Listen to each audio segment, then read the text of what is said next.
Welcome to the Rustic Garden Homestead. Today I want to talk about what you need to start seeds indoors. It's going to be an overview.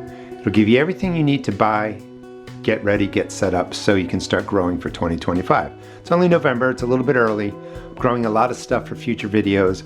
If you want to subscribe and follow me, I will teach you how to seed start just about everything indoors, starting in January, February, March, and getting them ready for the 2025 garden. This is my grow light station. I have one, two, three. Do I have one? Well, I have 4 stations of grow lights and I have a 5th shelf up top for supplies. You don't need something this big. So if you're just getting started, part of what I want to do in 2025 is teach people not only how to grow food and have some fun, but also how you can save some money.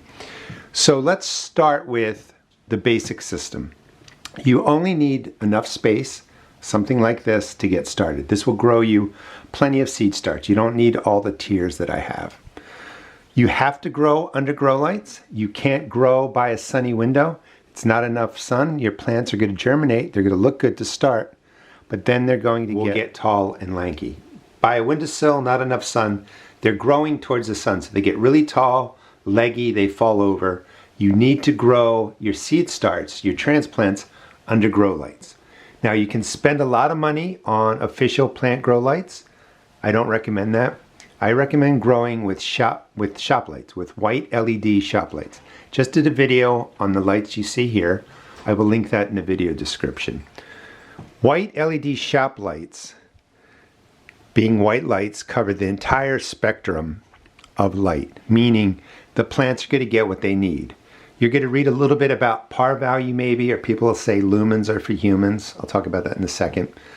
Par value is basically talking about what light works best for plants, and it's the yellow, red lights. I think it's like 400 to 700 nanometers. What does that mean? It means that plants need certain color light to do best, but white lights are every color in the spectrum. So when you blend them all together, they look white to us. So there's red light in there, there's green light, yellow light, all kinds of light, every kind of color you can think of mixed in there. So why is that important? I'm telling you that you can save a lot of money by buying the white LED shop lights instead of grow lights. If you buy grow lights, you're going to be paying 3, 4, 5 times more for the lights for this amount of coverage. The light here was $35. This is all the coverage you need to get started. And I recommend, again, for a first-time grower, just something like this, 2 flats. If you can't find 4 bulbs under one fixture, you can go ahead and pick something up like this. I've been using these for years. It's 2 rows of lights, 2 rows of lights, gives enough coverage through this space to get started. When you're buying the white LED shop lights, you want to look for 2 values. Lumens, that's brightness, and the brighter the lights, the better the plants do. You want 5,000 lumens or more. These lights happen to be 10,000 lumens. You also want a Kelvin rating of 5100 or higher. Kelvin basically lets you know that it's like daylight. So at 5100 or higher, the light that's appearing on your plants, your seed starts, is more like the sun, is more like daylight. So you're looking for 5,000 lumens or higher, or 5100 Kelvin or higher, and that's usually on the box. Once you have those lights, you can hook them up however you wish. They just need to hang over the plants, and you're going to be able to grow in 2 flats, which is usually plenty of growing space for, most gardeners getting started. Now, what I like to do is I like to hang my lights and keep them at a set distance. You can use styrofoam that I got out of Amazon packaging. You could use books, you can use anything. Raise the flat closer to the light, about 1 inch, 2.5 centimeters. When your seeds are first germinating and breaking the surface, you want them really close to the lights. As they get taller, you can drop them down and the light's not as important. And I will talk more about how much light plants need and when to move them along over this series for 2025.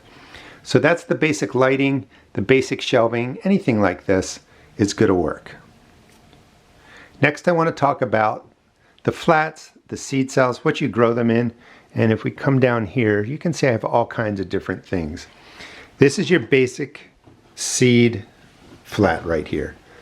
There's no holes in it. You can buy some with perforations and stuff, but you want to get a flat that doesn't have any holes, because we're going to fill this with water, and you water from the bottom so that the water gets wicked up through there. I'll go into more details with that again in future videos. You don't want to be pouring water on top of your seed starts. It's too messy indoors. It's going to knock the seeds around. It spreads disease. So you always fill a tray and you let the water wick up. All your containers should always have holes in them. These are the basic 6 cells that you get. And they're smaller, which means you get more into a space and you can grow more plants. However, these are small spaces and you get tiny root balls in here when you're growing plants for 6, 7, 8 weeks. I like growing in these larger containers because I don't have to pot the plants up. You might have to, after you're growing a plant in here for a while, you might have to move it into a larger container. It's extra work. The reason you would do that is because you're starting a lot of plants. You need a lot of plants. If you don't need a lot, I recommend, buying something like this at our seed shop, or you can use any kind of container. If you want to save some money, you can use foil baking trays. You can get 8-ounce cups, poke holes in the bottom. You can grow in those. As long as you have a tray that you can fill with water, you have containers with holes in it, you can really start just about anything indoors. And there's different strategies for different size pots and containers and stuff like that. There's more back there. And it all really depends on what you're growing. You always have to be thinking about, do you want to grow 15 tomato plants in the garden, or do you just need 6? If you just need 6, go with a larger container. They get a better root system. They make better transplants.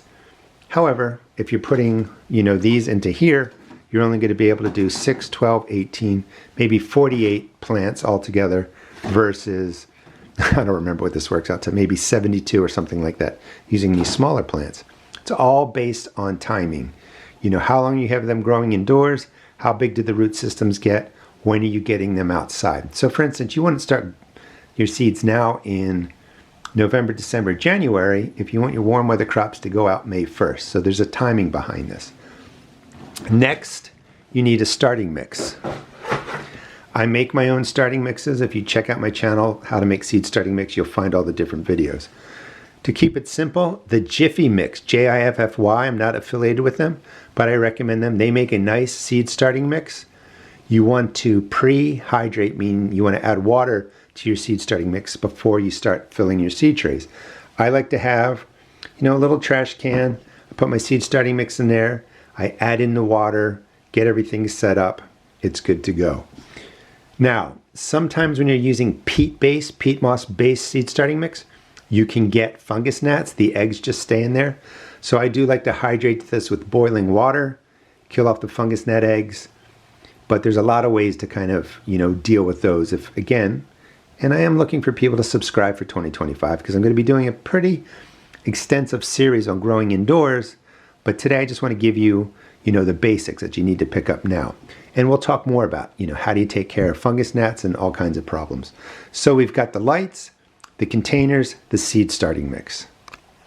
Now, if you're growing in your house and the temperature's around 65 degrees Fahrenheit, 18.5 degrees Celsius, that's warm enough for just about any plant to germinate and grow pretty well.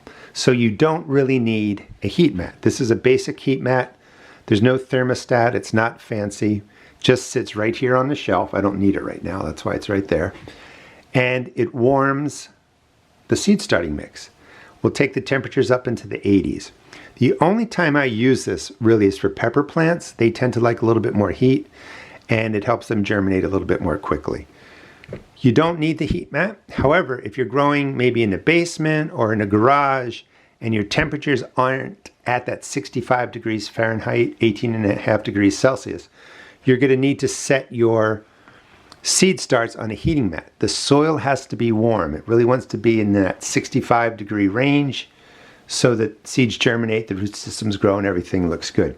Just a quick tip, if I were to put this straight onto a metal rack, the heat will contact the metal and it's going to get pulled away from the seed flat. So if you lay down a piece of cardboard first to create some insulation between the metal rack and the heat mat that you put on there, the heat's going to more efficiently go to your flat. So that's one good tip. The other thing is you want to leave the lights on. So when you're first getting started, or at least to keep it simple, you want them to be on for 14 hours a day. You know, you can adjust that over time based on the plant size and skills that you learn. So you definitely want to have a timer. A timer is really your best friend. Trying to remember to turn the lights on and off can become problematic. You just set a timer, they come on, they go off when they're supposed to.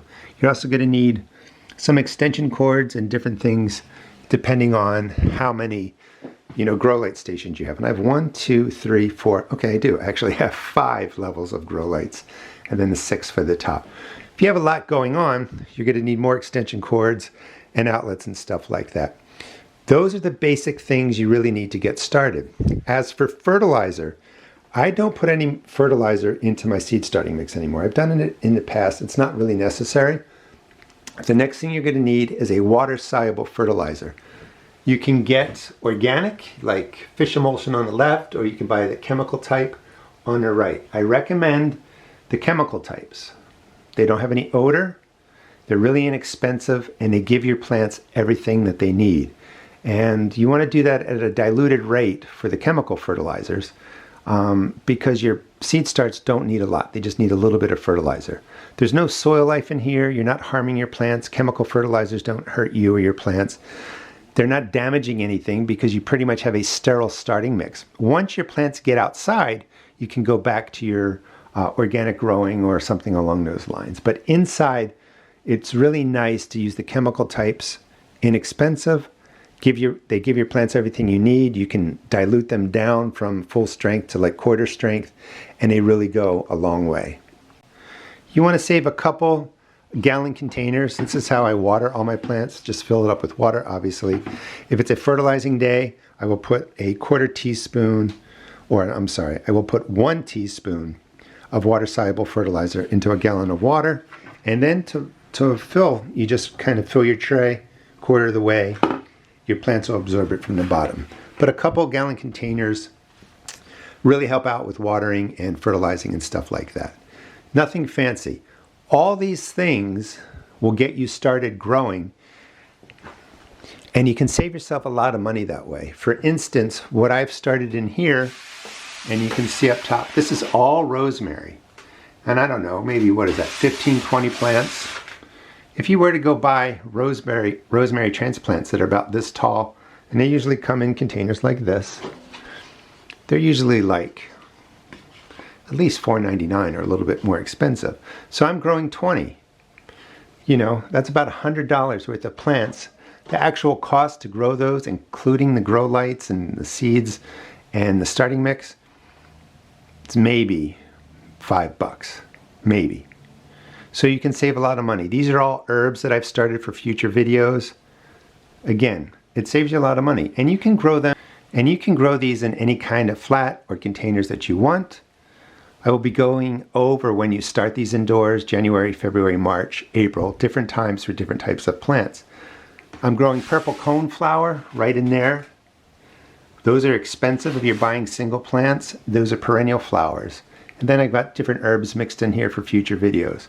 It doesn't take much. Like once this is set up and going, the lights come on, the lights go off, I make sure they stay watered, and the plants are just doing, you know, really, really well. You can grow so many different kinds of varieties of plants that you don't have access to, you know, going to Home Depot or nurseries or places like that. You can just buy the seeds online. You can start your own. Hope you enjoyed the video. Please check out my seed shop at therustedgarden.com. You can take a look at my blog on the Rusted Garden at therustedgardenblog.com. And in January, I'll be really getting into blogging more, and I will get into details for seed starting. You just don't need to spend a lot of money. The white shop LED lights will save you money. You know, use foil containers, basic cups, recycled yogurt containers, water bottles. Just make sure they have drainage holes. And then you can just set something up. If you want to get more elaborate over time, you know, a rack like this, 6 levels, is all that you really need to grow just about any kind of transplant you could possibly think of. Again, thanks for watching, and I'll see you all next time.